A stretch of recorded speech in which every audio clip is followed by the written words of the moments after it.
Title: The Missing Minute Part 1. The House Between Seconds.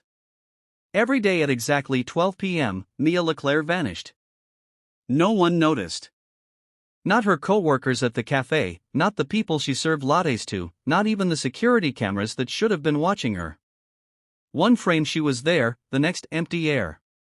60 seconds later, she'd be back, in the exact same pose, blinking like nothing had happened. But to Mia, those 60 seconds were everything. In that sliver of time, she was no longer in Midtown Manhattan. Instead, she stood in the foyer of a Victorian house with ticking clocks on every wall. All their hands were stuck between seconds, hovering just off the hour, just before the minute clicked. The air was always cool, laced with lavender and dust. She tried to scream once, tried to run through the open front door. But it didn't lead outside. It only brought her back to the foyer.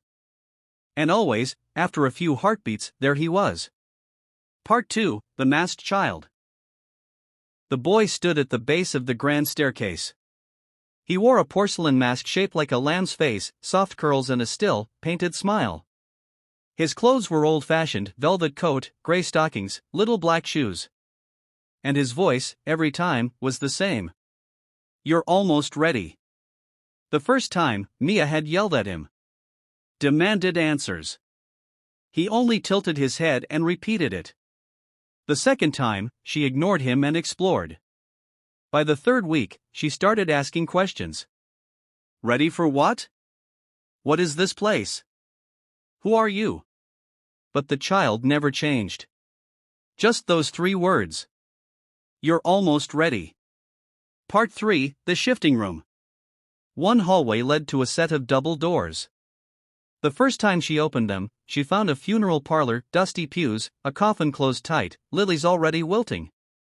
The next day, it was a nursery, with a single rocking horse moving on its own, and a mobile of stars spinning slowly in still air. Another time, a war bunker. Cracked radios hissed static, maps were pinned with red strings, and everything reeked of metal and sweat. Mia stood in that bunker clutching an old canteen with initials scratched into it, ML. She didn't know what to make of it. The rest of the house remained frozen in time. But that room changed every day. Sometimes frightening, sometimes warm. Once, it had been a wedding chapel with broken stained glass and torn lace on the floor. What linked them? Were they scenes from someone's life? Were they hers?